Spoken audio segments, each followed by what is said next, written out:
دنیا کی ہسٹری جغرافیہ کے ساتھ سننے والوں کو میرا سلام۔ اگر میری معلوماتی ویڈیو پسند آئے تو اسے سبسکرائب، لائک اور شیئر ضرور کریں۔ آج کی معلوماتی ویڈیو ہندوستان کے ایک مشہور سپہ سالار جس نے 24 جنگیں لڑیں اور 22 جنگیں جیتیں، ہیمو بقال کی ہے۔ ہیمو بقال اکبر کا سب سے بڑا رقیب اور دشمن محمد عادل شاہ سوری عدلی کا ہندو وزیر ہیمو بقال تھا، جس کا نسب العین مغلیہ اقتدار کو ختم کرنا تھا۔ ہیمو، جسے ہم اثر مورخ بقال یا دیش کہتے ہیں، اصل میں ڈوسر بھرگوا برہمن تھا۔ وہ ریواڑی، نوا دہلی کا باشندہ تھا۔ شروع میں اپنے قصبہ کی گلیوں میں نمک بیچا کرتا تھا۔ ہیمو بقال سب سے پہلے سرکاری ملازمت میں بطور منڈی کے تولے یعنی ترازو بردار کی حیثیت سے داخل ہوا، اور جلد ہی اپنی ذہانت اور کاوش سے اسلام شاہ کا منظور نظر بن گیا، جس نے اسے اپنے دربار میں مختلف عہدوں پر مامور کیا۔ ہیمو منتظم اور جرنیل ہونے کی اعلیٰ صلاحیتوں کا مظاہرہ کرنے کی وجہ سے محمد عادل شاہ عدلی کا دست راست بن گیا اور وزیر اعظم مقرر ہوا۔ وہ پہلا ہندو تھا جو ایک مسلمان بادشاہ کا وزیر مقرر ہوا۔ اس نے بادشاہ کے لیے افغان اور ترک افواج کے ذریعے 24 جنگیں لڑیں، جن میں سے 22 جنگیں اس نے جیتیں۔ اس نے اپنے آقا عدلی کے دشمن ابراہیم سوری کو کئی بار شکست دی اور محمد شاہ والی بنگال کو بھی مات دی۔ وہ آگرہ پر حملہ آور ہونے کے لیے افغان فوج کو منظم کر رہا تھا کہ ہمایوں نے 27 جنوری 1554 میں وفات پائی۔ ہیمو نے حالات سے فائدہ اٹھاتے ہوئے گوالیار کے راستے آگرہ پر حملہ کر دیا اور وہاں کے گورنر سکندر خان ازبا کو بھگا کر آگرہ پر قبضہ کر لیا۔ بعد ازاں 7 اکتوبر 1556 کو دہلی کے مغل گورنر تردی بیگ کو قطب مینار سے 5 میل مشرق میں واقع تغلق آباد کے مقام پر شکست دے کر دہلی پر بھی قبضہ کر لیا۔ اس طرح گوالیار سے دریائے ستلج تک کا تمام علاقہ ہیمو بقال کے قبضے میں آ گیا، اور اس نے اپنے آقا محمد عادل شاہ عدلی سے غداری کرتے ہوئے اسے بالکل نظر انداز کر کے راجہ بکرماجیت کا لقب اختیار کیا اور اپنی بادشاہت کا اعلان کر دیا۔ اس نے آگرہ اور دہلی سے حاصل کردہ مال غنیمت کو افغان امرا اور فوج میں فیاضانہ تقسیم کر کے اپنا طرفدار بنا لیا اور اس طرح اپنی پوزیشن کو مستحکم کر لیا۔ اکبر اپنی 20,000 فوج کے ساتھ جلندھر کے مقام پر خیمہ زن تھا جب اسے دہلی و آگرہ پر ہیمو بقال کے قبضے کی خبر ملی۔ وکیل سلطنت بیرم خان نے فوراً چیدہ امرا اور جرنیلوں پر مشتمل جنگی کوشل طلب کی تاکہ ہیمو بقال کی ناگہانی خطرے کے متعلق غور و خوض کیا جا سکے۔ جنگی کونسل کی اکثریت نے اسے دارالخلافہ کے ہاتھ سے چھن جانے کے بعد مایوس کن حالات کے پیش نظر کابل واپس لوٹ جانے کا مشورہ دیا اور جواز یہ پیش کیا کہ ہیمو بقال جیسے خطرناک اور طاقتور دشمن سے ٹکر لینی نہیں چاہیے، کیونکہ اس کے پاس 1 لاکھ افغانوں کی زبردست فوج ہے۔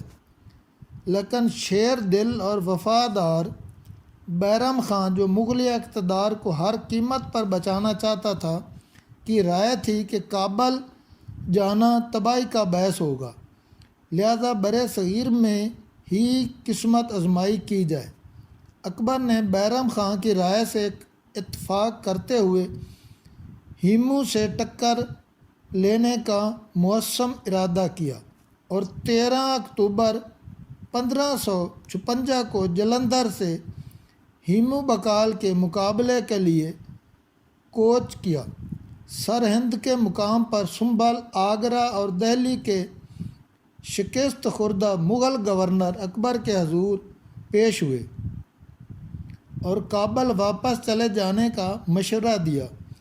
ان گورنروں کی آمد سے مغل امرا اور فوج میں بددلی پھیل گئی، مگر بیرم خان نے عینی عزم کا ثبوت دیتے ہوئے اپنی سخت گیری سے کام لے کر حالات کو یکسر بدل دیا۔ اس نے اپنے گورنر تردی بیگ کو غداری اور بزدلی کی پاداش میں سولی پر لٹکا دیا۔ تردی بیگ کا حشر دیکھ کر تمام امرا اور فوج نے چپ سادھ لی۔ ساتھ ہی بیرم خان نے فوج کو پیش قدمی کا حکم دے دیا۔ علاوہ ازیں اس نے علی قلی خان شیبانی کی سرکردگی میں ایک ہراول دستہ روانہ کیا، جس نے کامیابی سے ہیمو بقال کے ہراول دستہ کو شکست فاش دے کر ہیمو بقال کے بہترین توپ خانہ پر قبضہ کر لیا۔ آخر 5 نومبر 1556 کو پانی پت کے تریخی میدان میں اکبر اور ہیمو بقال کی فوجوں کا آمنا سامنا ہوا۔ بیرم خان نے میدان جنگ میں اپنی 20,000 مضبوط فوج کو اس ترتیب سے متعین کیا کہ علی قلی خان شیبانی کو، جسے بعد میں اکبر نے خان زمان کا خطاب دیا، مرکز کی کمان سونپی۔ عبداللہ خان ازبک کو بائیں طرف کا کمانڈر مقرر کیا، سکندر خان ازبک کو دائیں جانب تعینات کیا اور اکبر کو فوج کے عقب میں محفوظ مقام پر رکھا تھا۔ وہ فوج کی نگاہ میں رہے اور فوج کے حوصلے بلند رہیں۔ ہیمو بقال کی فوج طاقت 1,00,000 راجپوت اور افغان سپاہیوں پر مشتمل تھی، جن کی حفاظت کے لیے فوج کے پیچھے بندوقچی اور تیر انداز مقرر تھے، لیکن توپ خانہ نہ تھا۔ ہیمو بقال نے، جو ایک بہت بڑے ہاتھی پر سوار تھا، اپنے کو درمیان میں رکھا، اپنے بھتیجے رامیہ کو بائیں جانب اور شادی خان ککر کو دائیں جانب کی کمان پر مقرر کیا۔ اگرچہ لڑائی کے آغاز میں ہیمو بقال کا پلڑا بھاری رہا، لیکن بیرم خان نے اپنی فوج اور سرداروں کی ہمت بندھائی اور علی قلی خان کو ہیمو کی فوج کے کلب پر حملہ کرنے کا حکم دیا۔ چنانچہ علی قلی خان اپنے ساتھیوں کو لے کر تیر کی مانند دشمن فوج کے عقب پر ٹوٹ پڑا۔ لشکر جرار کے ذہن میں سرمست ہیمو بقال کے لیے اس میدان میں شکست مقدر ہو چکی تھی، کیونکہ عین اس وقت جب ہنگامہ جنگ نقطہ عروج پر تھا اور توپ خانہ کی عدم موجودگی کے باوجود اس کی فوج اپنے مخالف پر غلبہ حاصل کر رہی تھی۔ ایک تیر پیغام اجل بن کر ہیمو کی آنکھ میں آ لگا، جو ہاتھی پر بیٹھا اپنی فوج کو بہادری سے لڑا رہا تھا۔ تیر کے لگنے سے وہ بے ہوش ہو کر گر پڑا۔ ہیمو کی فوج سمجھی کہ اس کا سردار ہلاک ہو گیا، چنانچہ وہ بددل ہو کر میدان سے بھاگ کھڑی ہوئی۔ اگرچہ مہاوت نے ہیمو کو ایک محفوظ مقام پر پہنچانے کی کوشش کی، لیکن ایک مغل افسر شاہ قلی بہرام نے اسے گرفتار کر کے اکبر کے حضور پیش کیا۔ ابو الفضل کے قول کے مطابق بیرم خان نے اسے تلوار کے ایک ہی وار سے ہلاک کر دیا۔ جبکہ ایک ہم اثر مورخ عارف قندھاری کا بیان ہے کہ بیرم خان نے اکبر کو ہیمو کافر کو اپنے ہاتھ سے قتل کرنے کی دعوت دی تاکہ اکبر غازی کہلا سکے، اور اکبر نے ہی ہیمو کو اپنے ہاتھ سے موت کے گھاٹ اتار دیا تھا۔ مغل فاتحین نے 6 نومبر 1556 کو دہلی پر قبضہ کر لیا، بعد ازاں آگرہ کو بھی تسخیر کر لیا گیا۔ ہیمو کی بیوہ بہت سا خزانہ لے کر فرار ہو گئی تھی۔ بیرم خان نے پیر محمد شیروانی کو اسے گرفتار کرنے کے لیے بھیجا، لیکن وہ بچ کر نکل گئی۔ البتہ ہیمو کا باپ گرفتار ہوا، جسے ہلاک کر دیا گیا۔ اس فوج نے واپسی پر اجمیر ناگپور کو بھی فتح کر لیا۔